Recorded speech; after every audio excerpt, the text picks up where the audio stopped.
पवित्र श्रीमद् भागवत गीता, पवित्र चारों वेद, पवित्र कुरान शरीफ, पवित्र बाइबल, पवित्र गुरु ग्रंथ साहिब, पवित्र कबीर साहिब की वाणी में छुपे हुए गूढ़ रहस्य अर्थात तत्व को जानने के लिए कृपया अवश्य सुनिए जगत गुरु तत्वदर्शी संत रामपाल जी महाराज के मंगल प्रवचन। और कंसेप्ट क्लियर करते हैं, देखिएगा। यह है श्रीमद् देवी भागवत, इसमें संस्कृत भी साथ है और ये कहां से छपी है देखिएगा। ये है अथ देवी भागवतम सभाष्टीकम समाट्यम खेम राशि कृष्ण दास प्रकाशन मुंबई 4। तीसरे सेकंड में ले चलते हैं, ये देखिएगा। श्रीमद् देवी भागवते भाषा टीका युक्ते तृतीय स्कंध है प्रारंभते। यहां देखना इसके, ये प्रश्न नंबर 11 पे तीसरे स्कंद में और अध्याय नंबर 5 का हम श्लोक नंबर 8वां पढ़ेंगे। 7वां है, समाप्त होता है। हे माता, शंकर भगवान कह रहे हैं, हे माता, यदि हमारे ऊपर सदा आप दयायुक्त हो तो हमको तमोगुण में किस प्रकार प्रदान किया, ब्रह्मा रजोगुण और हरि सत्वगुण युक्त किए, क्यों किए। अब संस्कृत भी देखेंगे, ये संस्कृत है। ये 7वां श्लोक समाप्त हुआ, 8वां प्रारंभ हुआ। यदि दया धर्मना न सदाम्बिके कथम अहम विहित, मैं क्यों बना दिया, क्यों उत्पन्न कर दिया तमोगुण और कमल जय, कमल से उत्पन्न होने वाले ब्रह्मा जी को रजोगुण संभव, रजोगुण क्यों उत्पन्न कर दिया। और सुविहित किमु सतोगुणो हरि, विष्णु को आपने सतोगुण क्यों बना दिया। इति सिद्धम रजगुण ब्रह्मा सतगुण विष्णु तम गुण शिव जी। और इस गीता प्रेस गोरखपुर से प्रकाशित श्री देवी भागवत के तीसरे स्कंद से और क्लियर कर देते हैं। सुचित्र मोटा टाइप, केवल हिंदी, और गीता इसके संपादक हनुमान प्रसाद पोदार चिमनलाल गोस्वामी, और ये यहां से प्रकाशित है। इसके तीसरे स्कंद पर आपको थोड़ा सा पढ़ाते हैं। 123 पृष्ठ पे तीसरा स्कंद। विष्णु जी कह रहे हैं, तुम शुद्ध स्वरूपा हो, ये सारा संसार तुम इसे उद्भासित हो रहा है अपनी माता दुर्गा के बारे में। मैं ब्रह्मा और शंकर हम सभी तुम्हारी कृपा से विद्यमान हैं। विष्णु जी कह रहे हैं, हमारा आविर्भाव माने जन्म, त्रोभाव माने मृत्यु हुआ करता है। केवल तुम ही नित्य हो, जगत जननी हो, प्रकृति और सनातनी देवी हो। शंकर भगवान बोले, यदि देवी यदि महाभाग विष्णु तुमसे उत्पन्न हुए हैं, प्रकट हुए हैं, तो उनके बाद उत्पन्न होने वाले ब्रह्मा भी तुम्हारे पालक हुए। फिर मैं तमोगुण लीला करने वाला तमोगुणी लीला करने वाला शंकर क्या तुम्हारी संतान नहीं हुआ। अर्थात मुझे भी उत्पन्न करने वाली तुम ही हो शिवे। संपूर्ण संसार की सृष्टि करने में तुम बड़ी चतुर हो। इस संसार की सृष्टि स्थिति और संहार में तुम्हारे गुण सदा समर्थ हैं। उन्हीं तीनों गुणों से उत्पन्न हम ब्रह्मा विष्णु एवं शंकर, रजगुण ब्रह्मा सद्गुण विष्णु तमगुण शिव जी नियमानुसार कार्य में तत्पर रहते हैं। देवी भागवत के इस चंद पंक्तियों ने 4 कंसेप्ट क्लियर कर दिए। ब्रह्मा विष्णु महेश नासवान है, प्रकृति दुर्गा को कहते हैं, और ये तीनों इसके पुत्र हैं, रजगुण ब्रह्मा सतगुण विष्णु तमगुण शिव जी हैं। और ये भी स्पष्ट कर दिया कि हम केवल जो हमें आदेश होता है नियमित ही काम कर सकते हैं, हम किसी का संस्कार घटा बढ़ा नहीं सकते। और ये शुद्ध हो गया, रजगुण ब्रह्मा है, सतगुण विष्णु तमगुण शिव जी। अब हम आते हैं कहाँ, इसी श्रीमद् भगवत गीता के अध्याय नंबर 15 के श्लोक नंबर 2 पर। इसमें लिखा है कि ये तीनों गुण रूपी संसार रूपी वृक्ष की शाखा, तीनों गुण है, यानी रजगुण ब्रह्मा सतगुण विष्णु तमगुण शिव जी। अरे परमात्मा ने 600 वर्ष बता रखा पहले। अक्षर पुरुष एक पेड़ है, सरपुरुष वाकी डार, और ये तीनों देवा शाखा है पात्ररूप संसार। और ये गीता समर्थन कर रही है कोड वर्ड में। कोड वर्ड सतगुरु ही बता सकते हैं, किसी जीव के सत्र का काम नहीं। तो ये दास परमात्मा ने सतगुरु बना कर भेज रखे हैं, या परमात्मा ने बताया था। अब ये देखिएगा, अब हम आगे श्रीमद् भगवत गीता, ये वही गीता प्रेस गोरखपुर से प्रकाशित, अध्याय नंबर 15 और श्लोक नंबर हमने पढ़ लिया, ऊर्ध्व मूलम अधः शाखम, ये सारा पढ़ लिया आपने, उसके पत्ते कहे गए हैं। और यहां आ गया है कि ये उस संसार रूपी वृक्ष की तीनों गुण, यानी रजगुण ब्रह्मा, सदगुण विष्णु, तमगुण शिव जी, ये नहीं, ये गलत अनुवाद कर रखा है। विषय पर वाला शाखा, संस्कृत पढ़ लो, शिक्षा का यही तो लाभ है। विषय पर वाला शाखा, विषय विकारों वाली शाखा है, रजगुण तमगुण समगुण ये विकार ही है, और नीचे और ऊपर फैली हुई, सर्वत्र नहीं है। मनुष्य लोक में कर्मानुबंधनी मूलानी, कर्मा के अनुसार बांधन की भी ये मुख्य कारण है, ये ब्रह्मा विष्णु महेशी, ये नीचे और ऊपर यानी स्वर्गलोक और पाताल लोक में फैली हुई है, पृथ्वी लोक पर ज्ञान युग बोला जा रहा। अब तीसरे में क्या कहा है कि इस वृक्ष, संसार रूप वृक्ष का स्वरूप जैसा कहा है, यहां विचार काल में नहीं पाया जाता, कि इसका आदि अंत नहीं। अब गीता ज्ञानदाता स्पष्ट कर रहा है कि जो गीता का ज्ञान मैं तुझे दे रहा हूं, या तेरे मेरे विचार विमर्श में, तेरे मेरे डिस्कशन में मैं क्लियर नहीं बता पाऊंगा सृष्टि रचना के बारे में, यानी संसार रूपी वृक्ष के बारे में मैं नहीं जानता। वो तो चौथे अध्याय के 34वें श्लोक में स्पष्ट कर दिया, इसलिए कि वो कंप्लीट ज्ञान जो तत्व ज्ञान है वो भगवान बोलता है, चौथे अध्याय के 32वें श्लोक में स्वयं बताता है। और चौथे अध्याय के 34वें श्लोक में बताया कि वो तत्व ज्ञान जो भगवान खुद आकर बोलता है, उसको तत्वदर्शी संत ही बताते हैं, उनसे पूछ। तो यहाँ भी स्पष्ट हो गया इससे कि मैं जो तुम्हें बताने जा रहा हूँ गीता का ज्ञान, मैं कंप्लीटली नहीं जानू बता सकता, मैं नहीं बता पाऊंगा तुझे यहाँ गीता के डिस्कशन में, विचार विमर्श में। ये देखिएगा, इस संसार का जो स्वरूप कहा है यहाँ, वैसा यहाँ विचार काल में, यानी तेरे मेरे गीता जी वाले इस विचार विमर्श में मैं नहीं बता पाऊंगा, मैं नहीं पाया जाता, क्योंकि न तो इसका आदि है न इसका अंत है, और न इसकी अच्छी प्रकार स्थिति है। अब इसको पता ही नहीं है तो आप स्थिति को नहीं, और इसलिए इस सुविरूढ़ मूलम अस्वथम, अति दृढ़, इसको छोड़ दो, अति दृढ़ मूल वाले यानी संसार रूपी पीपल के वृक्ष को असंख्य शस्त्र, इन्होंने वैराग रूप शस्त्र बता दिया, नहीं, तत्व ज्ञान रूपी शस्त्र के द्वारा काटकर अच्छी तरह तत्व ज्ञान से समझकर। अब यहां सुविरूढ़ मूलम क्यों कहा कि इस परमात्मा की जो ऊपर का पोर्शन है, सतलोक, अलखलोक, अगमलोक, अकय लोक, अनामी लोक जिसको कहते हैं, जहां वो परमात्मा का जो स्थान है, जो मूल मालिक जहां रहता है, वो जड़ है सारे संसार की, जहां से सबकी उत्पत्ति हुई है, वो अविनाशी है। इसलिए कहा कि सुविरूढ़ मूलम, उस अविनाशी स्थान वाले भगवान की जानकारी दृढ़, दृढ़ माने अटल, जिसमें कोई मीन मेख ना, उस ज्ञान में, तत्व ज्ञान में दृढ़। देखो, दृढ़ेन असंख्य शस्त्रेण छित्त्वा, उस अटल तत्व ज्ञान रूपी शस्त्र द्वारा काट के, यानी अज्ञान रूप में, अज्ञान अंधकार में छुपी हुई इस गुत्थी को उस तत्व ज्ञान से समझकर, उसके पश्चात चौथा 15वें अध्याय का चौथा श्लोक देखिएगा। अब ये चौथा श्लोक है, उसके पश्चात यानी तत्वदर्शी संत मिल जा, तत्वदर्शी संत की प्राप्ति के उपरांत उस तत्व ज्ञान से को समझने के पश्चात परमेश्वर के उस परम पद की खोज करनी चाहिए, जहां जाने के बाद साधक फिर लौटकर संसार में कभी नहीं आता। और जिस परमेश्वर से इस संसार रूपी वृक्ष की परवर्ती विस्तार को प्राप्त हुई है, यानी जिसने सौर्य ब्रह्मांडों की रचना की है, केवल उसकी भक्ति करो और की नहीं।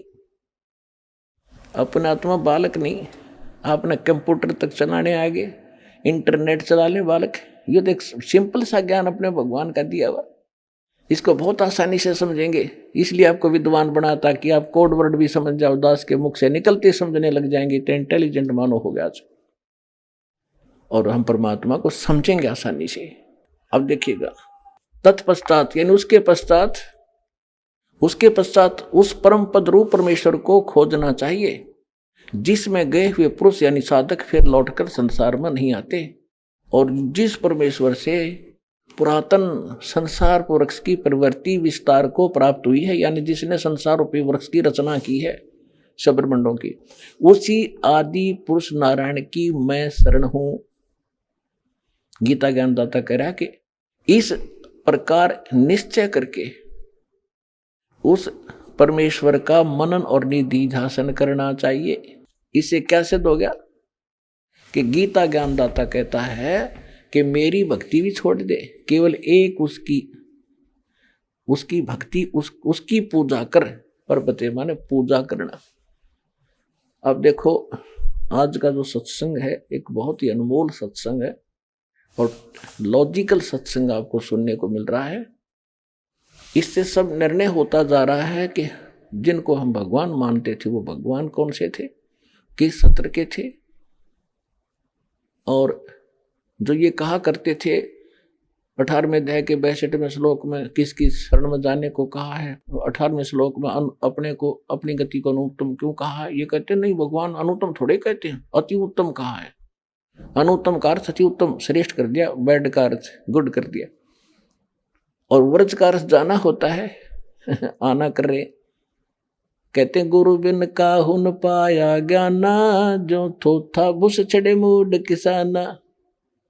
गुरु बिन वेद पढ़ जो प्राणी, समझन सार रहे अज्ञानी। ये अज्ञानी थे सारे के सारे आज तक, गुरु मिला नहीं इनको। सतगुरु, गुरु तो शब्द पर्याप्त है, वैसे गुरु शब्द पर्याप्त है, टीचर अध्यापक, लेकिन ये नकली गणे हो गए इसलिए सतगुरु कहना पड़ा। तो सतगुरु बिन काहू न पाया ज्ञाना, जो थोथा भूसड़े मूड किसाना। और सतगुरु बिन वेद पढ़े जो प्राणी, समझे न सार रहे ज्ञानी। सारे ज्ञानी थे। आज वेद दास ने पढ़ाए भगवान की दया से, और सदग्रंथ दास ने पढ़ाए आपको। आज आपके उंगलियां पर करवा दिए या सब अध्याय और इनके शब्द। अब क्या है, ब्रह्मा जी विष्णु जी कहते हैं मैं दुर्गा से ऊपर कोई देवता नहीं जानता। दुर्गा जी कहती है कि ब्रह्म की साधना करो, उसका ओम नाम है, ब्रह्मलोक में चले जाओगे, ब्रह्म की प्राप्ति होगी। ब्रह्म कहता है कि उस परमात्मा की भक्ति करो जिसने सारे ब्रह्मांडों की रचना की, और सब बातें छोड़ दो और किसी की पूजा मत करो, और उसकी कृपा से तो उस स्थान पर चला जाएगा जहां जाने के बाद फिर लौट कर नहीं आते संसार में। इसलिए गीता ज्ञानदाता अपनी साधना को, अपनी गति को अनुत्तम बताता है कि जन्म मृत्यु तेरी भी रहेगी अर्जुन, मेरी भी रहेगी, और जब तक जन्म मृत्यु है तब तक परम शांति नहीं हो सकती। वो पूर्ण मोक्ष होगा, उस शाश्वत स्थान पर चले जाएंगे जो सदा रहता है, कभी नाश नहीं होता, जिसको परमेश्वर ने संत भाषा में सत्यलोक कहा है। सत्य माने अविनाशी, लोक माने स्थान। गीता अध्याय नंबर 18 के श्लोक नंबर 62 में उसको शाश्वतम स्थानम, सतलोक, सत स्थान जिसका नाश कभी ना हो, अविनाशी स्थान, वहां चला जाएगा। अब आपको सुनाते हैं, क्योंकि प्रसंग चल रहा है कि तीनों गुण सिद्ध हो गए, रजगुण ब्रह्मा, सतगुण विष्णु, तम गुण शिव जी, और ये भी सिद्ध हो गया कि गीता ज्ञानदाता नासवान, इसकी जन्म मृत्यु होती है। इसलिए ये उस अन्य परमेश्वर, अपने से अन्य परमेश्वर परम अक्षर ब्रह्म की शरण में जाने को कह रहा है। अपना इसने 8वें अध्याय के 13वें श्लोक में गीता जी में मंत्र बता दिया, ओम नथिंग एल्स। यो हरे राम राधे कृष्ण सीता राम राधे श्याम राधे राधे श्याम मिला दे, ओम नमः शिवाय, ओम ओम नमो भगवते वासुदेवा। ये कहाँ से लाए ये मंत्र? नकली। ये था लोक वेद, शास्त्र विदिता का मनमाना आचरण, जिससे इन्होंने अपना बैठा बैठाया और मारा बैठा दिया। अब हम आते हैं 7वें अध्याय के 3 मंत्र, 4 मंत्र पढ़ेंगे 12 से 15। अब देखिए, ये तो सिद्ध हो गया रजगुण ब्रह्मा, सतगुण विष्णु, तम गुण शिव जी, नथिंग एल्स। अब हम आते हैं 7वें अध्याय के 12, 13, 14। 2 मिनट में समझ में आ जाएगा। ये देखिएगा, श्रीमद् भगवद गीता अध्याय नंबर 7 का और श्लोक नंबर 12। और भी जो सतोगुण से उत्पन्न होने वाले भाव हैं और जो रजोगुण तथा तमोगुण से होने वाले भाव हैं, उन सब को मुझ से होने वाले हैं ऐसा जान, परंतु वास्तव में उनमें मैं और वे मुझ में नहीं है। अब यहां इसने क्या कहा है कि रजगुण ब्रह्मा से, सतगुण विष्णु से, तमगुण शिव जी से जो कुछ भी हो रहा है, रजगुण ब्रह्मा से उत्पत्ति, क्योंकि रजगुण के ब्रह्मा जी के अंदर एक ऐसा गुण भर दिया इसने, जीव के बस की बात नहीं, उसके प्रभाव से उत्पत्ति, संतान उत्पत्ति करेगा ही करेगा। और विष्णु जी में सतोगुण ऐसा भर दिया, सब एक दूसरे मोह ममता जकड़े रहेंगे, यहाँ फंसे रहे। और तमोगुण का अपने बेरा शंकर जी के काम करे, ये सब न मार के अपने पिता के पास भेज देता है। ये कहता है इन तीनों गुणों से जो कुछ हो रहा है, रजगुण ब्रह्मा, सतगुण विष्णु, तमगुण शिव जी से, इसका मुख्य कारण मैं हूं, क्योंकि इसको 1 लाख मानव शरीरधारी प्राणियों का निताहार करना पड़ता है, सूक्ष्म शरीर को भून कर खाता है। इसलिए कहता है मैं इनमें नहीं और ये मुझ में नहीं, मुझ में नहीं, और ये जो कुछ भी हो रहा है इसका मुख्य कारण, निमित्त कारण मैं ही हूं, मुझसे ही हो रहे। अब आगे देखना, अब 13वें श्लोक में क्या कहा, 7वें अध्याय का, अध्याय नंबर 7 का और श्लोक नंबर 13। गुणों के कार्य रूप सात्विक, राजस और तामस, इन तीनों प्रकार के भाव से सारा संसार प्राणी समुदाय मोहित हो रहा है। इन तीनों गुणों से पूरे, यानी ब्रह्मा विष्णु महेश से परे मुझ अविनाशी को नहीं जानता। अब इन तीनों गुणों, रजगुण ब्रह्मा, सदगुण विष्णु, तमगुण शिव जी से परे, दास ने आपको दिखा दिया श्री शिव पुराण के अंदर कि इनका बाप है यू। ये खुद कहता है ब्रह्मा विष्णु पुत्रो, तुमने दो विभाग मेरे से प्राप्त किए हैं, इसी प्रकार रुद्र और महेश्वर ने प्राप्त किए, महेश्वर ने। तो ये चौथा 5वां है इनका बाप, ये बोल रहा है यहाँ पर। अब ये कहता है कि ये तीनों गुणों ब्रह्मा विष्णु महेश तक सीमित हैं, ये मुझे भी ना जानते, मेरी भक्ति भी ना करते। आगे देखो 7वें अध्याय का श्रीमद् भगवद गीता का 14वां श्लोक में क्या कहा है, क्योंकि अलौकिक अर्थात अति अद्भुत गुण भी बेरी माया, रजगुण ब्रह्मा, सतगुण विष्णु, तमगुण शिव जी द्वारा फैलाया गया जाल बड़ा खतरनाक है, ये दुस्तर है। और जो पुरुष मुझ को भजते हैं, यानी ब्रह्म साधना करते हैं, वो इनसे ऊपर उठ जाते हैं, माया को उल्लंघन कर जाते हैं, यानी ब्रह्मा विष्णु महेश की साधना करने वाले ब्रह्मा लोक, विष्णु लोक, शिवलोक में जाएंगे। वो अक्षणिक, वो उनका कम समय होता है। और जो ब्रह्म की साधना करता ब्रह्म लोक में जाता, उसका समय ज्यादा होता है, वहां सुख भी ज्यादा उस ब्रह्म लोक में। लेकिन वहां पुंजेब कटती है अपनी ही, और पूंजी समाप्त होते ही, पुण्य खत्म होते ही फिर वापस 84 लाख योनियों में आना ही पड़ता है। तो ये तो इनका प्रोसेस है, ये कभी समाप्त नहीं हो सकता। और फिर इसलिए ये कह रहा है कि उस परमेश्वर की शरण में जहां जाने के बाद फिर लौटकर संसार में कभी नहीं आते। तत्वदर्शी संत बताओगे, मैं नहीं जानता उस मेथड को, वो तरीका वो बताओगे, वो ज्ञान वो बताओगे। तो ये रामपाल दास है, वो तत्वदर्शी संत, सारा दाना दाना गिनवा दिया।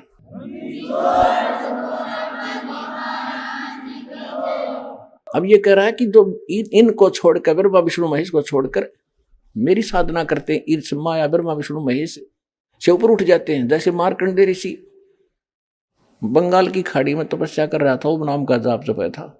जब इंद्र उसके पास गया तो उसने यही कहा था कि इंद्र, ये इंद्र की पदवी छोड़ दे और अब मैं बताऊंगा साधना, ब्रह्मलोक की साधना कर ले।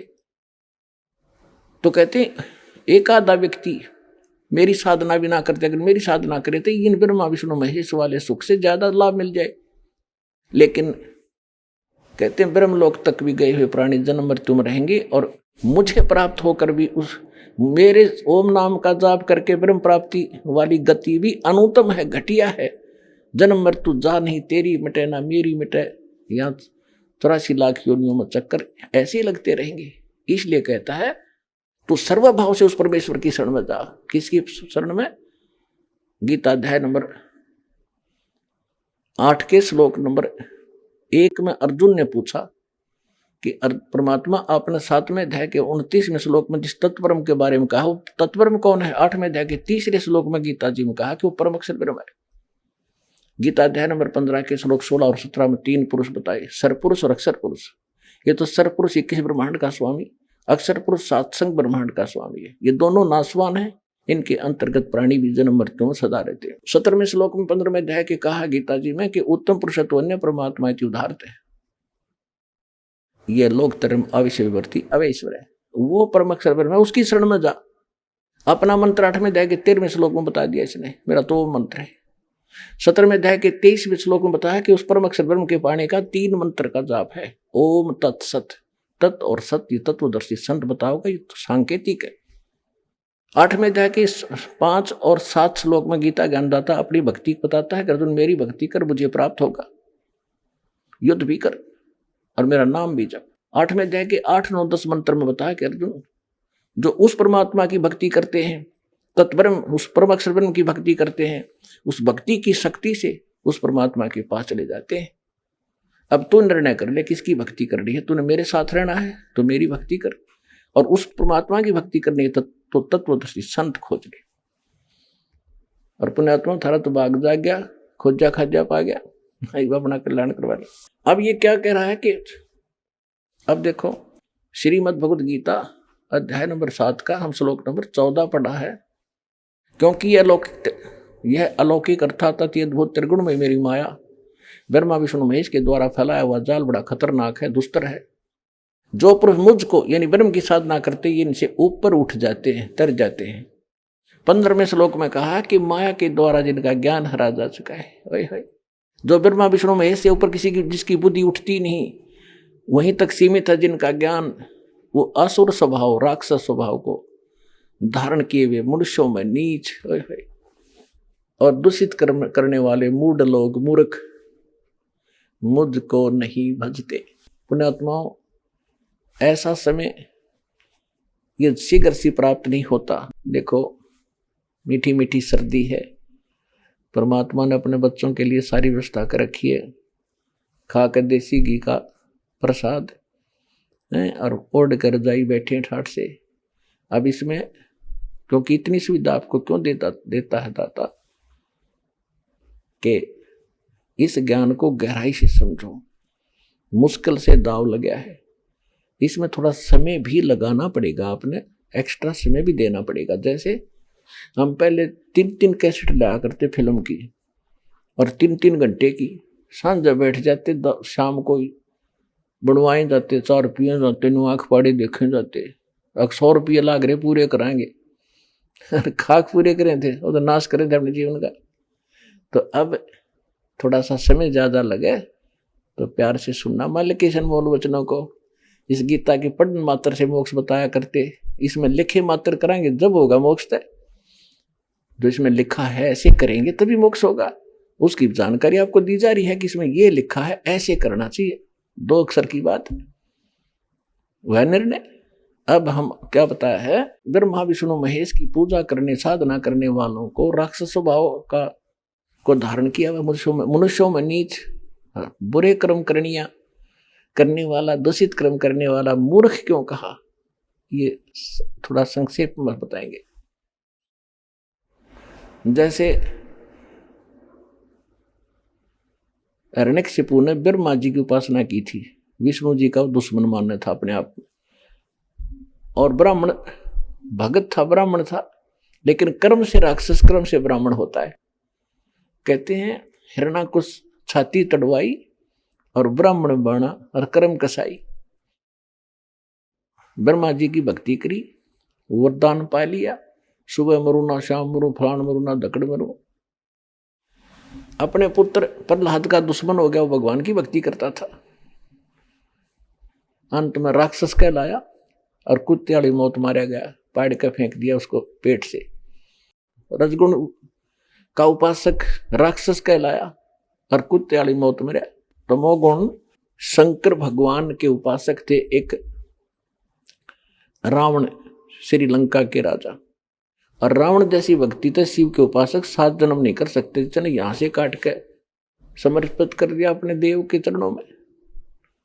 वर्क डन ये भगवान दे सकते हैं, उसका शरीर फिर दे दिया न्यू का न्यू, क्योंकि उसके सांस शेष थे, आयु शेष थी। ये आयु नहीं बढ़ा सकते, आयु केवल कबीर परमात्मा बढ़ा सकते हैं, परम अक्षर ब्रह्म बढ़ा सकते हैं। इससे खुश होकर शंकर भगवान ने उसको रिद्धि सिद्धि दे दी, फूल गया, राक्षस कहलाया और कुत्ते वाली मौत मारा गया। ये सर्वविदित है।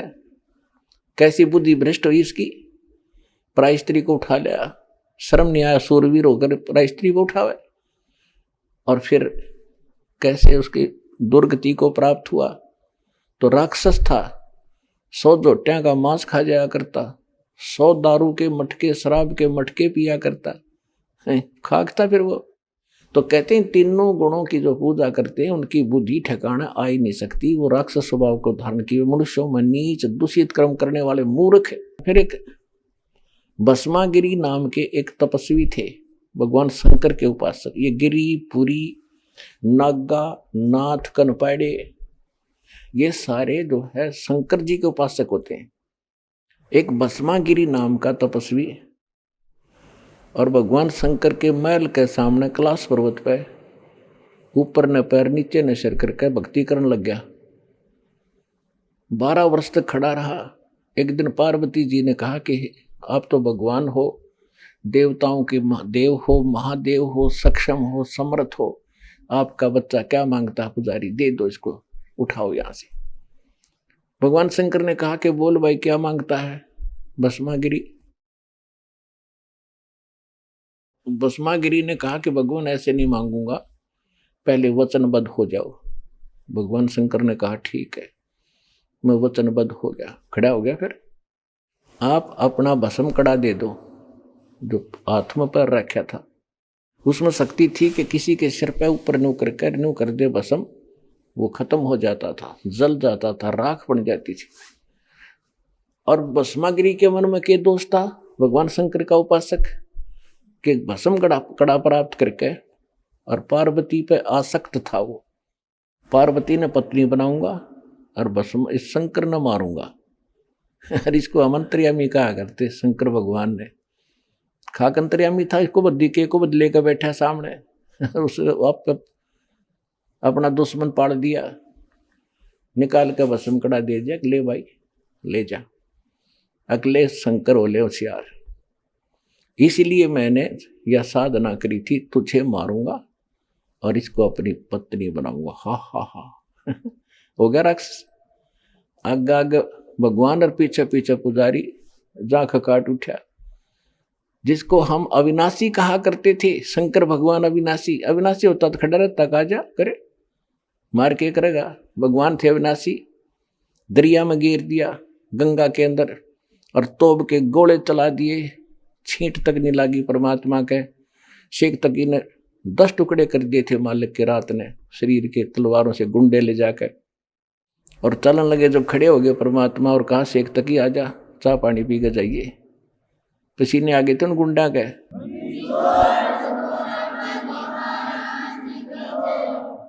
तो शंकर भगवान आगे आगे और उसका पुजारी पीछे पीछे, जा खखाट उठा, टैर बाजता जा शंकर भगवान का। अब भगवान ने दया करी, बीच में आके खड़े हुए खुद परमेश्वर, पार्वती रूप बना के, और कहने लगे भाई डट जा, कहाँ जा रहे, आ जाओ, मैं भी तो आपके लिए तड़प रही हूँ। खड़ा हो गया जब मूर्ख, और कहा कि शंकर भगवान तो 100 किलोमीटर दूर डटेगा नहीं, तू चिंता ना करे। वो खड़े हो गए तो पार्वती कहने लगी कि मुझे डांस करके दिखा। पार्वती रूप में परमात्मा थे। तो उसने कहा देखो मैं तो तपस्वी आदमी, मैंने डांस करना नहीं आता। पार्वती रूप में भगवान बोले ला मैं सिखाती हूँ, इस पैर को आगे कर, इसको पीछे कर, डो डो डो डो डो डो, फिर इसने ऊपर कर, इसने नीचे करे। जब वो सरपा आ लिया और कर ऊपर, जिस हाथ में कड़ा ले रहा था ना वो सरपा आ गया उस पोड़ी बूझ के। जब कह दिया भस्म, भस्मा गिरी वहां खत्म हुआ।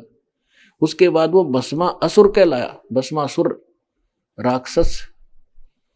जब वो कड़ा लेकर शंकर भगवान के आज्ञा प्रकट हुए परमात्मा विष्णु रूप धारण करके, शंकर जी बोले विष्णु जी भाग ले, बात बिगड़गी। परमात्मा बोले क्या हो गया भाई, कैसे ऐसे उसने जुल्म कर दिया, मेरे साथ धोखा कर दिया। कोई बात नहीं, उसको मैंने मार दिया है। अगर नहीं ऐसे कैसे मार दिया, वो तो मरने वाला था, उसके पास तो कड़ा है, कि ये कड़ा ले तेरा। कैसे लाए, तब रुके जब कड़ा देख लिया कि कैसे लाए, कि नो ना पूछा कैसे लाए, तू चल वापस, आप चलो। जब उस भस्मागिरी की राख देख ली ना, जब शंकर भगवान के दिल की वो पल्स ठीक हुए और धड़कन ठीक हुई, तो पुण्यात्माओं हम कहाँ डरे डुआ रखे थे मूर्खा न मारे। और परमात्मा कहा करते, तीन देव की तो करते भक्ति, उनकी कदे ना हो भक्ति। अब विष्णु भगवान की और कथा सुना दूं। एक बार कुंभ का पर्व हुआ हर की पैड़ी हरिद्वार में, और जहां ये कुंभ का पर्व होता है, इनकी दंत कथा लोक वेद मनमाना आचरण है वैसे तो ये सारे के सारे अपने अपने ग्रुप में इकट्ठे हो जाते हैं। पुरी अलग, गिरी अलग, नागा नारे, वैष्णो अलग से, नाथ नारे, कनपाड़े अलग से। तो ऐसे ही उस दिन नागा अपने ग्रुप में, विष्णु अपने, वैष्णो अपने, विष्णु के उपासक वैष्णो कहलाते। और सभी जिस दिन वो पर भी लगनी थी, स्नान करना था, सबसे पहले नागा पहुंच गए हर की पैड़ियों पे। 10-15 हजार थे वे। पीछे से वैष्णो साधु का ग्रुप आ गया, विष्णु जी के उपासक सतोगुण के। उन्होंने नागाओं से कहा कि नागाओं, जो शिव के उपासक थे तमोगुण के, कि तुम पहले स्नान नहीं करोगे, हम सर्वश्रेष्ठ हैं, विष्णु जी के उपासक हैं, हम प्रथम स्नान करेंगे। नागा कहने लगे नहीं, हम सर्वश्रेष्ठ हैं, हम त्यागी और बैरागी, हम वस्त्र भी नहीं रखते तन पे, हम प्रथम स्नान करेंगे।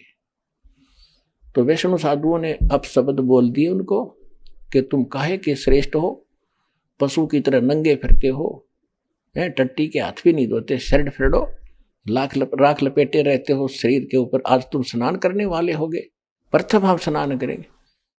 इसी बात पर उनका झगड़ा हो गया, कत्लेआम कर डाला उन्हें। 25,000 वो ये त्रिगुण उपासक, ये ब्रह्मा विष्णु महेश के उपासक कट कर मर गए, कत्लेआम कर दिया 25,000। गंगा का पानी लाल कर दिया, वहां 100 बहा दी। तो सूक्ष्म वेद में कहा कि तीर तुपक तलवार कटारी, तीर तुपक तलवार कटारी, ये दर दर जोर बधावे हैं और काटे शीस, नहीं दिल करुणा, ये जग में साध कहावे हैं, हर पैड़ी हर हेत निजाना, वहां जाते चलावे हैं, जो दिन इनके दर्शन को जावे उनको भी नरक पठावे हैं। तीर तुपक तलवार कटारी, जम दर जोर बधावे हैं, और हर पैड़ी हर हेत ना जाना, वहां जाते एक चलावे हैं। देखो, कहते हर की पैड़ी कहो, भगवान का घाट स्थान बताते हो, और भगवान के घाट पर तुमने कत्लेआम कर दिया, तुम अकल है तुम्हारे अंदर? हर पैड़ी हर हेत नहीं जाना, भगवान में प्रेम नहीं तुम्हारा, और वहां जा तेग चलावे हैं और काटे शीस, नहीं दिल करुणा, करुणा माने दया इन दुष्टों के, और ये जग में साधकवावे हैं, और जो जन इनके दर्शन भी करने जावे, उन भी पाठ पढ़ावे हैं, उनको भी नरक पठावे। तो पुण्यात्माओं, इसलिए गीता अध्याय नंबर 7 के श्लोक नंबर 12 से लेकर 15 में कहा कि इन तीनों गुणों की जो पूजा करते हैं, ये राक्षस स्वभाव को धारण किए वे मनुष्यों में नीच दूषित कर्म करने वाले मूर्ख कहलाए हैं। 4 गाली इकट्ठी दे रखी गीता जी। अब देखो, स्नान कर साधु संतों का स्वभाव होता है, यहां भी आप देखते हो, अब तो परमात्मा की दया से पर्याप्त बाथरूम लैट्रिन होगी आपके लिए। पीछे छोटा सा आश्रम था, वो इससे बड़ा था एक आश्रम क्रोथा में, वो तो इन दुष्टों ने हमसे छीन ही लिया था। यहाँ 4-5 बाथरूम थे और 5-4 लैट्रिन थी, बहनों के लिए थोड़ी ज्यादा बना दी थी। उसी में कई हजारों की संख्या में भक्त अपना लाइन लगाकर आराम से नहा धो लिया करते थे। उनको पता था कि हम किस अतिथि से गुजर रहे हैं, और वहां इतना चौड़ा रास्ता था हर की पैड़ी पे, और बैठ कर एक देखो, हम वैसे स्वाभाविक व्यक्ति भी कहीं स्नान कर रहा हो और कोई व्यक्ति आ जा पाछे तक, मैं भी नहा लो, आ जाओ आप भी नहा लो। आम आदमी से गिरा हुआ चरित्र इन लोगों का, और इनको साधु संत कहते हैं। तो इन तीनों गुणों के उपासक कहते राक्षस स्वभाव को धारण किए मनुष्यों में नीच दूषित कर्म करने वाले मूर्ख। तो इस प्रकार इनको 4 उपमा दी है। अब गीता अध्याय नंबर 7 के 15 तक तो क्लियर हो गया, 16 से लेकर 19 तक क्या कहा है। आपने गीता खूब पढ़ रखी है, अब सिर्फ एक श्लोक दिखाऊंगा, 7वें अध्याय का 18वां और 19वां 2। उसमें क्या कहा है कि ये सभी मेरी भक्ति, यो 7वें अध्याय के 13वें श्लोक में कहा कि ये मेरी भक्ति भी ना करते, तो अब 7वें अध्याय के 16वें श्लोक में कहा कि मेरी भक्ति भी अर्जुन 4 प्रकार के करते हैं। यानी जो ब्रह्म साधना करते हैं, वेदों अनुसार साधना करते हैं, वो 4 प्रकार के हैं। एक अर्थार्थी, अर्थार्थी माने तो धन लाभ प्राप्ति के लिए जंतर मंत्र भी करता है, तो वेदों के मंत्रों से ही अनुष्ठान करता है। वो ओम जय जगदीश रे, स्वामी जय जगदीश रे, जय गणेश देवा, इस तरह का अर्थ नहीं गाता वो केवल वेद मंत्रों से ही अनुष्ठान करता है।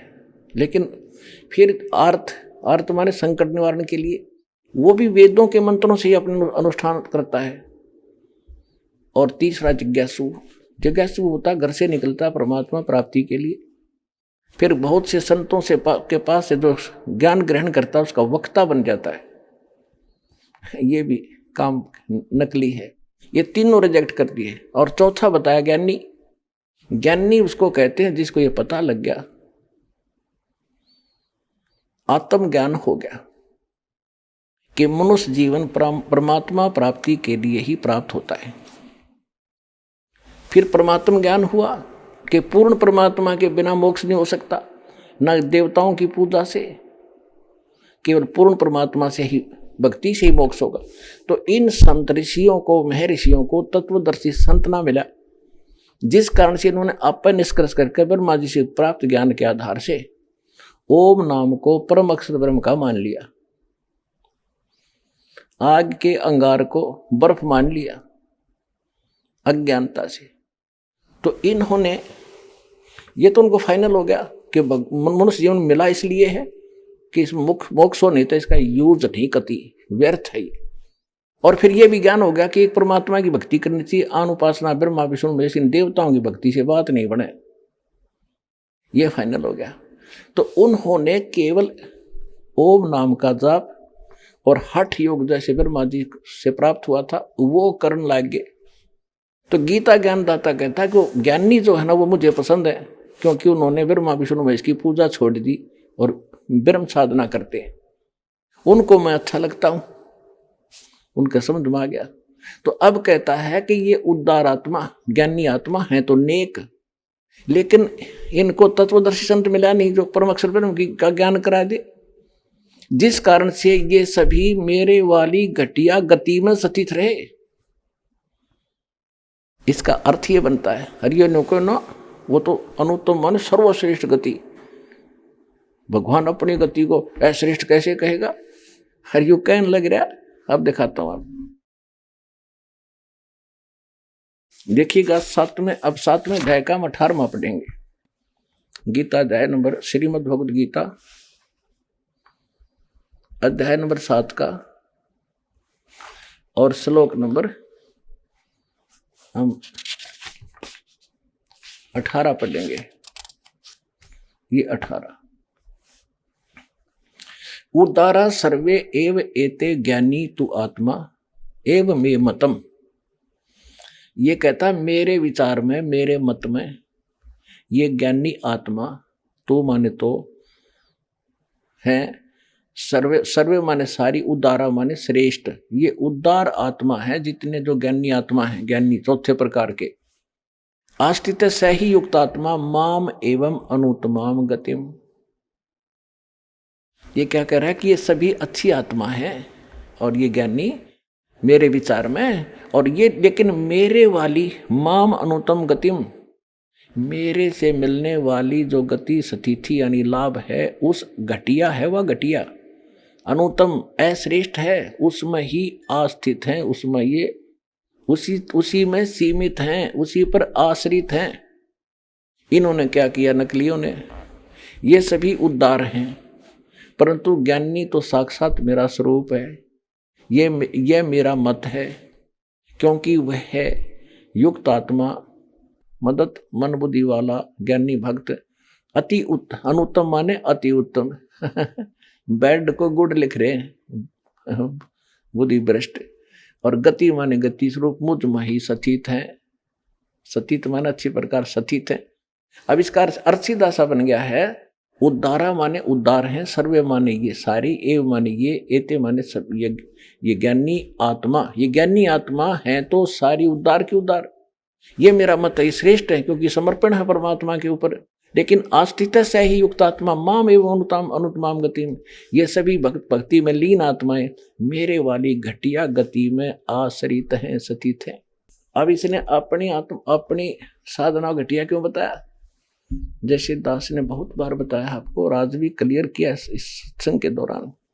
जैसे आपको बताया कि ऋषियों ने हठ योग तो ले लिया ब्रह्मा जी से, इसको आकाशवाणी हुई थी देवी भागवत के 3रे स्कंद में, कभी पढ़ाएंगे आपको कंप्लीट, उसमें लिखा है।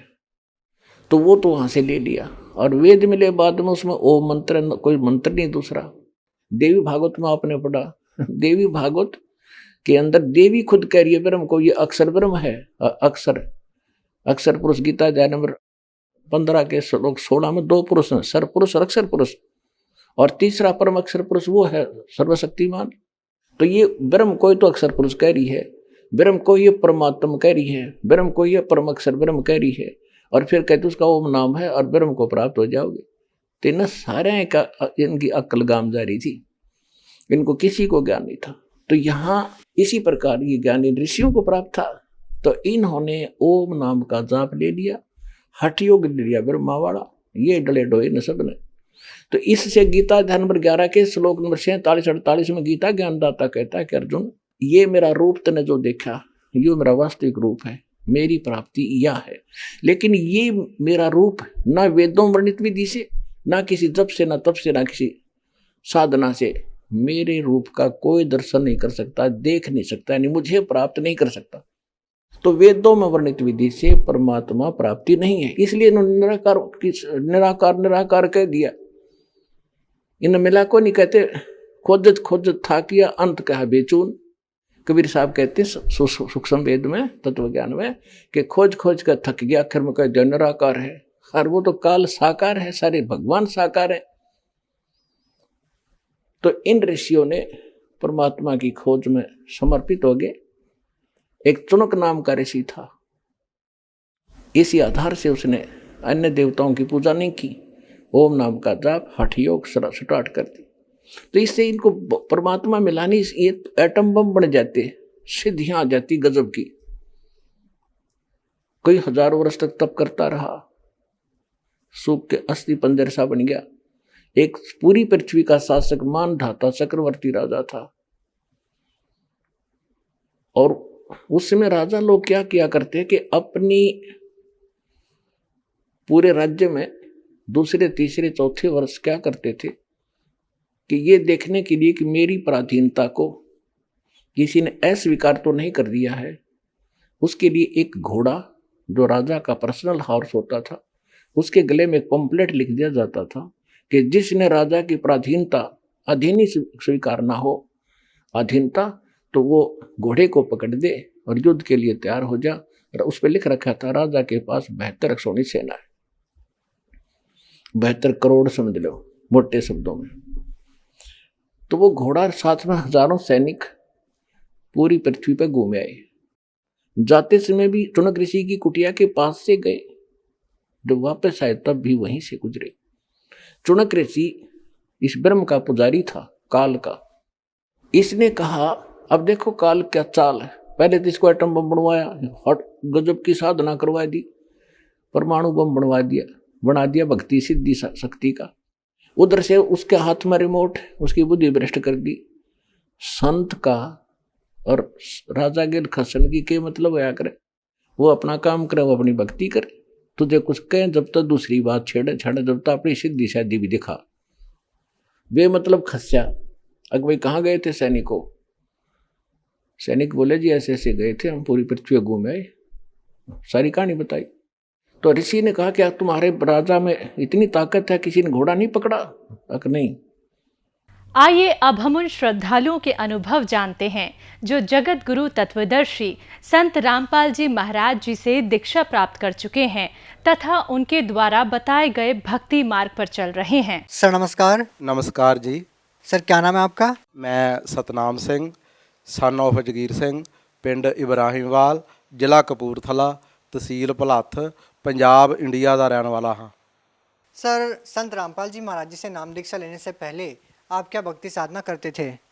ਮੈਂ ਸਿੱਖਾਂ ਦੇ ਘਰ ਹੋਣ ਕਰਕੇ ਪੰਜਾਂ ਬਾਣੀਆਂ ਦਾ ਪਾਠ ਕਰਦਾ ਸੀ ਬਹੁਤ ਹੀ ਲਗਨ ਦੇ ਨਾਲ। ਜਿਸ ਤਰ੍ਹਾਂ ਮੈਂ ਸਵੇਰੇ 3 ਵਜੇ ਉੱਠਦਾ ਸੀ, ਉਸ ਤੋਂ ਬਾਅਦ ਪਹਿਲੇ ਮੈਂ ਆਪ ਇਸ਼ਨਾਨ ਕਰਦਾ ਸੀ, ਉਸ ਤੋਂ ਬਾਅਦ ਫਿਰ ਜਿਹੜੇ ਮੈਂ ਤਖਤ ਤੇ ਬੈਠਦਾ ਸੀ ਉਸ ਨੂੰ ਵੀ ਇਸ਼ਨਾਨ ਕਰਾਉਂਦਾ ਸੀ, ਔਰ ਉਸ ਤੋਂ ਬਾਅਦ ਮੈਂ ਸੁੱਚੇ ਧੋਤੇ ਹੋਏ ਬਸਤਰ ਪਹਿਨ ਕੇ ਉਸ ਦੇ ਉੱਪਰ ਤਖਤ ਤੇ ਬੈਠ ਕੇ ਫਿਰ ਮੈਂ ਪੰਜਾਂ ਬਾਣੀਆਂ ਦਾ ਪਾਠ ਕਰਦਾ ਸੀ। ਉਸ ਤੋਂ ਬਾਅਦ ਅਰਦਾਸ ਕਰਦਾ ਸੀ। ਦਿਨੇ ਮੈਂ ਸਤਨਾਮ ਵਾਹਿਗੁਰੂ ਦਾ ਜਾਪ ਕਰਦਾ ਸੀ, ਸ਼ਾਮ ਨੂੰ ਰਹਿਰਾਸ ਔਰ ਅਰਦਾਸ ਕਰਦਾ ਸੀ, ਸੌਣ ਲੱਗੇ ਫਿਰ ਕੀਰਤਨ 16 ਅਰਦਾਸ ਕਰਦਾ ਸੀ। ਇਹ ਮੇਰਾ ਕਈ ਸਾਲਾਂ ਦਾ ਨਿਤਨੇਮ ਸੀ ਜੋ ਮੈਂ ਕਰਦਾ ਸੀ, ਤੇ ਮੇਰੇ ਖਿਆਲ ਬਣਿਆ ਕਿ ਮੈਂ ਸਿੱਖ ਹੋਣ ਦੇ ਕਰਕੇ ਕਿ ਸਾਡਾ ਗੁਰੂ ਗ੍ਰੰਥ ਸਾਹਿਬ ਜੋ ਨੇ ਉਹ ਸਾਡੇ ਗੁਰੂ ਨੇ, ਤੇ ਗੁਰੂ ਗ੍ਰੰਥ ਸਾਹਿਬ ਨੂੰ ਵੀ ਪੜ੍ਹਨਾ ਚਾਹੀਦਾ। ਤੇ ਮੈਂ ਫਿਰ 4 ਸੈਂਚੀਆਂ 4 ਭਾਗ ਹੁੰਦੇ ਆ ਉਹ ਮੈਂ ਘਰ ਲੈ ਕੇ ਆਇਆ, ਤੇ ਮੈਂ ਸਾਰੇ ਗੁਰੂ ਗ੍ਰੰਥ ਸਾਹਿਬ ਮਹਾਰਾਜ ਦੀ ਬਾਣੀ ਨੂੰ ਪੜ੍ਹਿਆ, ਤੇ ਉੱਥੋਂ ਮੈਨੂੰ ਇਹ ਪਤਾ ਲੱਗਿਆ ਕਿ ਕੋਈ ਸਾਧੂ ਸੰਤ ਗੁਰੂ ਬਣਾਉਣਾ ਚਾਹੀਦਾ ਹੈ।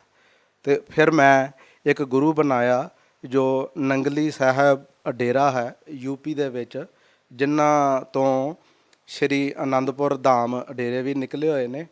ਉਹ ਨੰਗਲੀ ਧਾਮ ਤੋਂ ਹੀ ਇੱਕ ਗੁਰੂ ਸਨ ਜੋ ਬਟਾਲੇ 'ਚ ਰਹਿ ਰਹੇ ਸਨ। ਉਹਨਾਂ ਦਾ ਨਾਮ ਸੀ ਸ਼ਬਦ ਜੋਗਾਨੰਦ ਮਹਾਰਾਜ ਜੀ। ਉਹਨਾਂ ਤੋਂ ਮੈਂ ਨਾਮ ਪ੍ਰਾਪਤ ਕੀਤਾ, ਤੇ ਉਹ ਨਾਮ ਸੀ ਸੋਹੰਗ ਸ਼ਬਦ। ਤੇ ਉਸ ਦੇ ਜਪਣ ਦੀ ਵਿਧੀ ਇਸ ਤਰ੍ਹਾਂ ਸੀ ਕਿ ਸੋ ਸ਼ਬਦ ਜਿਹੜਾ ਹੈ ਉਹ ਅੰਦਰ ਲੈਣਾ, ਔਰ ਹੰਗ ਸ਼ਬਦ ਜਿਹੜਾ ਉਹ ਬਾਹਰ ਨਿਕਾਲਣਾ, ਉਹਦੀ ਇਹ ਵਿਧੀ ਸੀ। ਉਹ ਸ਼ਬਦ ਫਿਰ ਮੈਂ ਬਹੁਤ ਹੀ ਲਗਨ ਦੇ ਨਾਲ ਜਾਪ ਕਰਦਾ ਹੁੰਦਾ ਸੀ, ਉੱਠਦੇ ਬੈਠਦੇ ਸੌਂਦੇ। ਫਿਰ ਮੈਂ ਇੱਕ ਵਾਰ ਜਦੋਂ ਇੱਕ ਪੁਸਤਕ ਪੜ੍ਹੀ ਕਬੀਰ ਸਾਹਿਬ ਮਹਾਰਾਜ ਦੀ, ਤੇ ਉਹਦੇ ਵਿੱਚ ਉਹ ਪੁਸਤਕ ਦੇ ਵਿੱਚ ਬਾਣੀ ਸੀ ਕਰ ਨੈਣੋ ਦੇਦਾਰ ਮਹਿਲ ਮੇ ਪਿਆਰਾ ਸਾ। ਉਹਦੇ ਵਿੱਚ ਇਹ ਦੱਸਿਆ ਸੀ ਕਿ 7 ਲੋਕ ਜਾਣਦੇ ਸ਼ਬਦ ਕਿਹੜੇ ਨੇ। ਤੇ ਉਹ ਫਿਰ ਜਿਹੜੇ ਮੇਰੇ ਗੁਰੂ ਜੀ ਸਨ ਉਹ ਮਹੀਨੇ ਵਿੱਚ ਇੱਕ ਵਾਰ ਮੇਰੇ ਘਰ ਆਉਂਦੇ ਸਨ, ਸਤਸੰਗ ਕਰਦੇ ਸਨ ਗੁਰਦੁਆਰੇ। ਤੇ ਮੇਰੇ ਘਰ ਉਹ ਜਦੋਂ ਆਏ ਤੇ ਮੈਂ ਉਹਨਾਂ ਨੂੰ ਕਿਹਾ ਜੀ ਮੈਂ ਇਸ ਤਰ੍ਹਾਂ ਕਬੀਰ ਸਾਹਿਬ ਦੀ ਬਾਣੀ ਪੜ੍ਹੀ ਆ, ਕਰ ਨੈਣੋ ਦੇਦਾਰ ਮਹਿਲ ਮੇ ਪਿਆਰਾ ਹੈ, ਤੇ ਉਹਦੇ ਵਿੱਚ ਇਹ ਸ਼ਬਦ ਨੇ ਕਿ 7 ਲੋਕ ਕਿਸ ਤਰ੍ਹਾਂ ਜਾਇਆ ਜਾ ਸਕਦਾ, ਤੇ ਇਹ 7 ਲੋਕ ਦੇ ਸ਼ਬਦ ਮੈਂ ਪੜ੍ਹੇ ਆ। ਤੇ ਉਹਨਾਂ ਨੂੰ ਜਦੋਂ ਮੈਂ ਇਹ ਕੁਐਸਚਨ ਕੀਤੇ ਤੇ ਉਹਨਾਂ ਨੇ ਅੱਖਾਂ ਥੱਲੇ ਨੂੰ ਕਰ ਲਈਆਂ ਤੇ ਮੈਨੂੰ ਕੁਝ ਨਹੀਂ ਦੱਸਿਆ। ਤੇ ਮੈਂ ਫਿਰ ਗੁਰੂ ਹੋਣ ਕਰਕੇ ਮੈਂ ਉਹਨਾਂ ਨੂੰ ਅੱਗੋਂ ਕੁਛ ਨਹੀਂ ਬੋਲਿਆ। ਫਿਰ ਉਹ ਮੇਰੇ ਘਰ ਰਾਤ ਰਹੇ ਔਰ ਚਲੇ ਗਏ। ਫਿਰ ਉਹ ਮਹੀਨੇ ਬਾਅਦ ਆਏ, ਤੇ ਫਿਰ ਮੈਂ ਉਹਨਾਂ ਨੂੰ ਉਹੀ ਕਿਹਾ ਜੀ ਮੈਨੂੰ ਉਹੀ ਰਸਤਾ ਦੱਸੋ ਜੋ ਕਬੀਰ ਸਾਹਿਬ ਮਹਾਰਾਜ ਨੇ ਦੱਸਿਆ ਹੈਗਾ ਇਹ 7 ਲੋਕ ਜਾਣਦਾ। ਤੇ ਉਹਨਾਂ ਨੇ ਫਿਰ ਥੱਲੇ ਨੂੰ ਧਿਆਨ ਕਰ ਲਿਆ, ਤੇ ਉਹ ਫਿਰ ਮੇਰੇ ਕੋਲ ਰਾਤ ਰਹਿ ਕੇ ਚਲੇ ਗਏ। ਔਰ ਮੈਂ ਫਿਰ ਪਰਮਾਤਮਾ ਨੂੰ ਸਾਖਸ਼ਾਤ ਕਰਕੇ ਅਰਦਾਸ ਕੀਤੀ, ਬੇਨਤੀ ਕੀਤੀ ਕਿ ਪਰਮਾਤਮਾ ਇਹ ਰਸਤੇ ਬਾਰੇ ਹੁਣ ਮੈਨੂੰ ਤੁਸੀਂ ਦੱਸੋ ਜੇ ਤੁਸੀਂ ਇਹ ਦੱਸਿਆ। ਤੇ ਉਹ ਫਿਰ ਪਰਮਾਤਮਾ ਨੇ ਮੈਨੂੰ ਇਸ ਚੀਜ਼ ਦੀ ਆਵਾਜ਼ ਦਿੱਤੀ ਆਤਮਾ ਦੇ ਵਿੱਚ ਕਿ ਨੈੱਟ 'ਤੇ ਇਸ ਚੀਜ਼ ਦੀ ਖੋਜ ਕਰੋ। ਫਿਰ ਮੈਂ ਨੈੱਟ 'ਤੇ ਇਹ ਚੀਜ਼ ਦੀ ਖੋਜ ਕਰਨੀ ਸ਼ੁਰੂ ਕੀਤੀ। ਤੇ ਧਾਰਮਿਕ ਲਿਟਰੇਚਰ ਤਾਂ ਮੈਂ ਪਹਿਲਾਂ ਹੀ ਬਹੁਤ ਜ਼ਿਆਦਾ ਪੜ੍ਹਿਆ ਹੋਇਆ ਸੀ, ਸਤਸੰਗ ਵੀ ਮੈਂ ਬਹੁਤ ਜ਼ਿਆਦਾ ਮਹਾਂਪੁਰਖਾਂ ਦੇ ਸੁਣੇ ਹੋਏ ਸਨ। ਤੋ ਫਿਰ ਮੈਂ ਨੈੱਟ 'ਤੇ ਜਦੋਂ ਸਤਸੰਗ ਸੁਣੇ ਬਹੁਤ ਜ਼ਿਆਦਾ ਮਹਾਂਪੁਰਖਾਂ ਦੇ, ਤੇ ਇੱਕ ਦਿਨ ਜਦੋਂ ਕਿਰਪਾ ਹੋਈ ਤੇ ਮੈਂ ਨੈੱਟ ਚਾਲੂ ਕੀਤਾ ਤੇ ਸੰਤ ਰਾਮਪਾਲ ਜੀ ਮਹਾਰਾਜ ਜਿਹੜੇ ਸੀ ਉਹ ਸਤਸੰਗ ਕਰ ਰਹੇ ਸਨ। ਤੇ ਉਹ ਇਹ ਦੱਸ ਰਹੇ ਸਨ ਕਿ ਕਿਹੜੇ ਸੰਤ ਕਿਹੜੇ ਕਿਹੜੇ ਨਾਮ ਦੇ ਰਹੇ ਨੇ, ਰਾਧਾ स्वामी वाले संत ਕਿਹੜੇ ਨਾਮ ਦੇ ਰਹੇ ਨੇ, ਬਾਪੂ ਆਸਾ ਰਾਮ ਕਿਹੜੇ नाम दे रहे हैं। सर जब आप सिख धर्म के अनुसार सभी पूजाएं कर रहे थे तो सर हम आपसे जानना चाहते हैं कि आप संत रामपाल जी महाराज जी की शरण में कैसे आए, और आपकी जो परमात्मा पाने की चाह थी, सतलोक जाने की जो आपकी इच्छा थी, या सतलोक के बारे में जो जानकारी आपको चाहिए थी वो आपको जानकारी कैसे मिली? ਹਾਂ, ਉਹ ਫਿਰ ਮੈਂ ਜਦੋਂ ਨੈੱਟ ਤੇ ਸੰਤ ਰਾਮਪਾਲ ਜੀ ਮਹਾਰਾਜ ਦਾ ਸਤਸੰਗ ਸੁਣਿਆ ਤੇ ਮੈਨੂੰ ਪਤਾ ਲੱਗ ਗਿਆ ਕਿ ਮੈਂ ਉਹ ਪਹਿਲੇ ਵੀ ਪੁਸਤਕ ਪੜ੍ਹੀ ਸੀ ਕਬੀਰ ਸਾਹਿਬ ਦੀ। ਉਹ ਫਿਰ ਮੈਂ ਜਦੋਂ ਸਤਸੰਗ ਸੁਣਿਆ ਤਾਂ ਗੁਰੂ ਜੀ ਇਹ ਦੱਸ ਰਹੇ ਸਨ ਕਿ ਰਾਧਾ ਸੁਆਮੀ ਵਾਲੇ ਕਿਹੜਾ ਨਾਮ ਦੇ ਰਹੇ ਨੇ, ਸੰਧਾਸੋਂ ਜੀ ਕਿਹੜਾ ਨਾਮ ਦੇ ਰਹੇ ਨੇ, ਬਾਪੂ ਆਸਾ ਰਾਮ ਜੀ ਕਿਹੜਾ ਨਾਮ ਦੇ ਰਹੇ ਨੇ। ਹਾਂ, ਤਾਂ ਉਹ ਸੰਤ ਰਾਮਪਾਲ ਜੀ ਮਹਾਰਾਜ ਸਤਸੰਗ ਕਰ ਰਹੇ ਸਨ ਅਤੇ ਉਹਦੇ 'ਚ ਉਹ ਦੱਸ ਰਹੇ ਸਨ ਕਿ ਇਹ ਜੋ ਨਾਮ ਜਾਪ ਕੀਤਾ ਗੁਰੂ ਨਾਨਕ ਦੇਵ ਜੀ ਮਹਾਰਾਜ ਨੇ, ਕਬੀਰ ਸਾਹਿਬ ਨੇ, ਔਰ ਵੀ ਬਹੁਤ ਜ਼ਿਆਦਾ ਜੋ ਭਗਤ ਹੋਏ ਆ, ਅਤੇ ਉਹੀ ਨਾਮ ਬਾਰੇ ਮੈਂ ਪੜ੍ਹਿਆ ਸੀ ਕਬੀਰ ਸਾਹਿਬ ਦੀ ਬਾਣੀ ਦੇ ਵਿੱਚੋਂ। ਅਤੇ ਜਦੋਂ ਮੈਂ ਉਹ ਸੁਣਿਆ ਤੇ ਮੇਰੇ ਆਤਮਾ ਨੇ ਸਵੀਕਾਰ ਕਰ ਲਿਆ ਕਿ ਇਹੀ ਗੁਰੂ ਜੋ ਹੈ ਸੰਤ ਰਾਮਪਾਲ ਜੀ ਪੂਰਨ ਗੁਰੂ ਨੇ। ਤਾਂ ਫਿਰ ਮੈਂ ਉਹ ਫੋਨ ਨੈੱਟ ਤੋਂ ਲੈ ਕੇ ਤੇ ਮੈਂ ਫੋਨ ਕੀਤਾ ਤੇ ਮੈਂ ਪੁੱਛਿਆ ਵੀ ਮੈਂ ਇਹ ਨਾਮ ਲੈਣਾ ਚਾਹੁੰਦਾ ਸੰਤ ਰਾਮਪਾਲ ਜੀ ਮਹਾਰਾਜ ਜੀਆਂ ਤੋਂ। ਤਾਂ ਮੈਂ ਫਿਰ ਬਰਵਾਲੇ ਪਹੁੰਚ ਗਿਆ ਸੰਤ ਰਾਮਪਾਲ ਜੀਆਂ ਦੇ ਆਸ਼ਰਮ, ਅਤੇ ਉੱਥੇ ਜਾ ਕੇ ਮੈਂ ਫਿਰ 24/9/2011 ਨੂੰ ਪ੍ਰਥਮ ਨਾਮ ਪ੍ਰਾਪਤ ਕੀਤਾ। सर, आपने बताया कि आपने संत रामपाल जी महाराज जी के सत्संग सुने और आपने उनसे नाम दीक्षा ली और आप सतलोक के बारे में जानना चाहते थे और आप ये भी जानना चाहते थे कि सतलोक कैसे जाया जा सकता है। तो क्या संत रामपाल जी महाराज जी से नाम दीक्षा लेने के बाद क्या आपकी जो तलाश थी वो पूरी हुई? ਹਾਂ, ਬਿਲਕੁਲ ਮੇਰੀ ਖੋਜ ਜੋ ਸੀ ਪਰਮਾਤਮਾ ਨੂੰ ਮਿਲਣ ਦੀ, ਉਹ 100% ਜਿਹੜੀ ਸੀ ਉਹ ਮੇਰੀ ਪੂਰੀ ਹੋ ਗਈ। ਜੋ ਸ਼ਬਦ ਮੈਨੂੰ ਪ੍ਰਾਪਤ ਹੋਏ ਉਹ ਗੁਰੂ ਨਾਨਕ ਦੇਵ ਜੀ ਮਹਾਰਾਜ ਨੇ ਵੀ ਜਾਪ ਕੀਤੇ ਸੀ, ਕਬੀਰ ਸਾਹਿਬ ਨੇ ਵੀ ਉਹਨਾਂ ਬਾਰੇ ਜ਼ਿਕਰ ਕੀਤਾ ਸੀ, ਹੋਰ ਵੀ ਜਿਹੜੇ ਸੁਪਰੀਮ ਭਗਤ ਹੋਏ ਨੇ ਫਸਟ ਕਲਾਸ ਦੇ, ਉਹਨਾਂ ਨੇ ਵੀ ਉਹ ਜਾਪ ਕੀਤਾ ਸੀ। ਮੈਨੂੰ ਫਿਰ ਉਹ ਮੰਤਰ ਪ੍ਰਾਪਤ ਹੋਇਆ ਜੋ ਕਿ ਗ੍ਰੰਥਾਂ ਦੇ ਵਿੱਚ ਦੱਸਿਆ ਗਿਆ ਸੀ, ਗ੍ਰੰਥਾਂ ਦੇ ਜੋ ਵਿੱਚ ਪ੍ਰਮਾਣ ਸਨ, ਉਹ ਮੈਨੂੰ ਫਿਰ ਮੰਤਰ ਜਿਹੜਾ ਸੀ ਉਹ ਪ੍ਰਾਪਤ ਹੋਇਆ। ਅਤੇ ਉਸ ਤੋਂ ਬਾਅਦ ਫਿਰ ਮੈਂ ਦੂਸਰਾ ਮੰਤਰ ਜਿਹੜਾ ਸੀ ਸਤਿਨਾਮ ਸ਼ਬਦ ਸੀ, ਉਹ ਵੀ ਮੈਨੂੰ ਪ੍ਰਾਪਤ ਹੋਇਆ। ਅਤੇ ਸਤਿਨਾਮ ਸ਼ਬਦ ਦੇ ਨਾਲ ਮੈਨੂੰ ਬਹੁਤ ਜ਼ਿਆਦਾ ਲਾਭ ਹੋਏ। ਜਿਸ ਤਰ੍ਹਾਂ ਮੈਨੂੰ ਮੇਰਾ ਆਪਰੇਸ਼ਨ ਹੋਇਆ ਸੀ, ਘਰ ਦੀ ਦਾ ਵੀ ਆਪਰੇਸ਼ਨ ਹੋਇਆ ਸੀ। ਘਰ ਦੀ ਦੇ ਪਿੱਤੇ ਦੇ ਵਿੱਚ ਪੱਥਰੀ ਸੀ ਔਰ ਅਸੀਂ ਹੌਸਪੀਟਲ ਗਏ ਹੋਏ ਸੀ ਅਤੇ ਉਹਨਾਂ ਦਾ ਆਪਰੇਸ਼ਨ ਹੋਇਆ ਅਤੇ ਮੈਂ ਹੌਸਪੀਟਲ ਵਿੱਚ ਹੀ ਸੀ ਅਜੇ, ਅਤੇ ਮੇਰੇ ਵੀ ਪੇਟ 'ਚ ਬਹੁਤ ਗੈਸ ਬਣਨ ਲੱਗ ਪਈ। ਅਤੇ ਮੈਂ ਡਾਕਟਰ ਸਾਹਿਬ ਨੂੰ ਮਿਲਿਆ ਅਤੇ ਵੀ ਮੇਰੇ ਗੈਸ ਬਹੁਤ ਬਣ ਰਹੀ ਹੈ ਪੇਟ ਵਿੱਚ।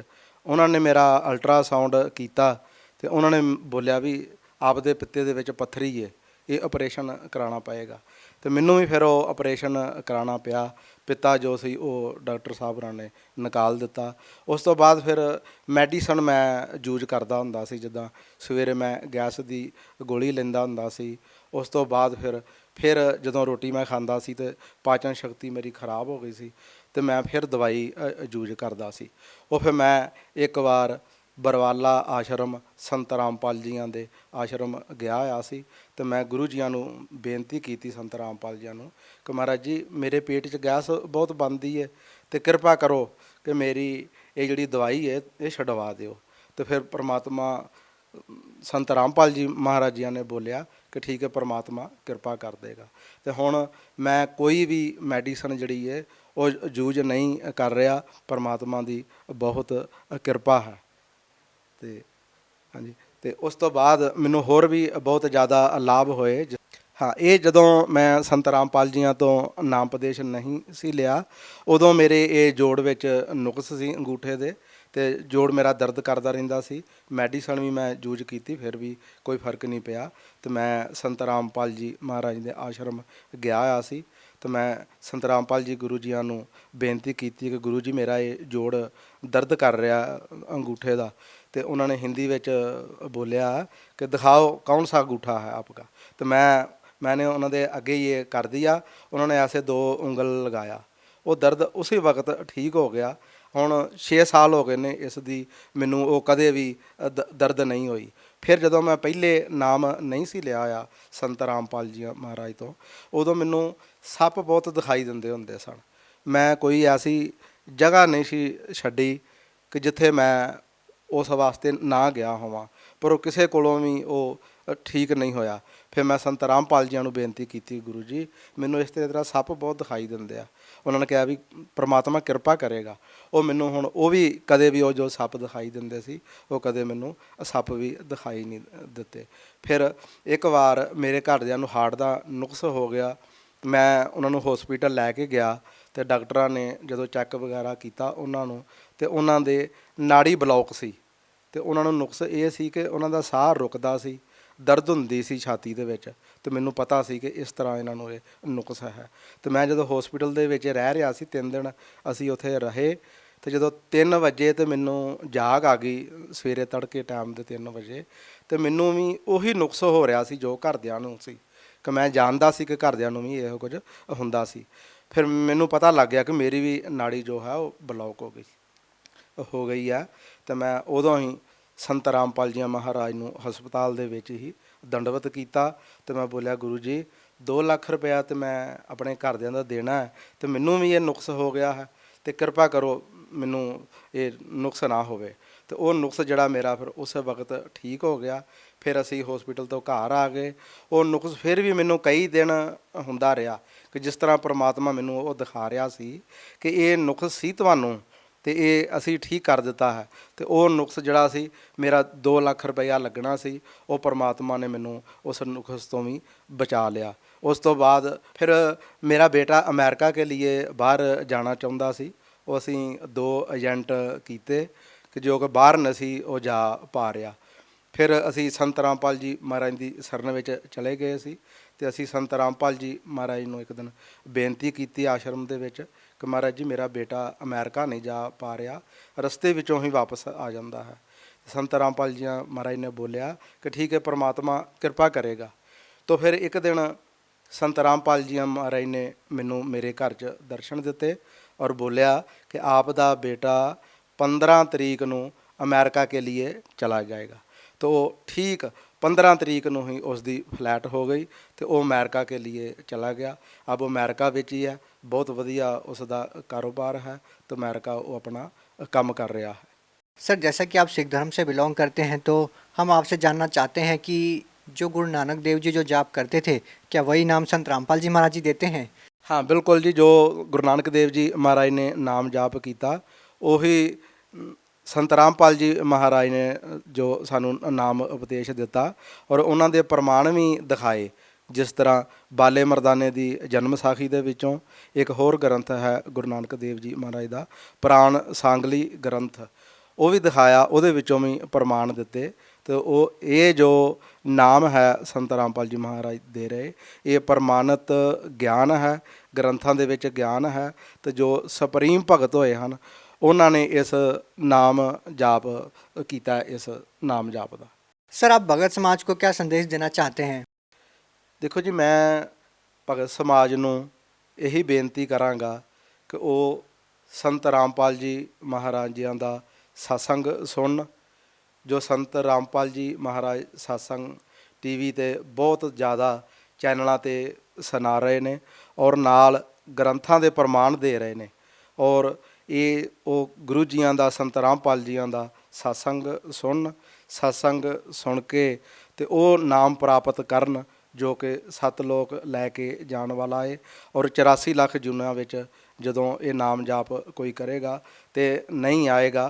तो जो ये नाम लैना चाहुंदा है वो जदों टीवी च सत्संग चलदा है तो थल्ले एक लाइन चलदी है, उहदे विच फोन ने भी किथे किथे ये नाम जो है मिलता है। वो फोन तो तुसी पता कर सकते हो कि साडे नेड़े तो नेड़े किहड़ा नामदान स्थान है, तो तुसी नाम लैके तो ये 84 लाख जुनिया तो आत्मा नूं बचा सकते हो। सत साहब जी बहुत बहुत धन्यवाद आपका। हाँ धन्यवाद जी आपका भी।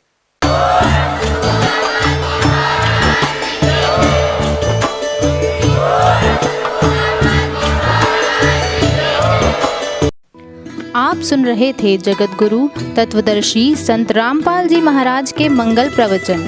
अधिक जानकारी के लिए संपर्क करें।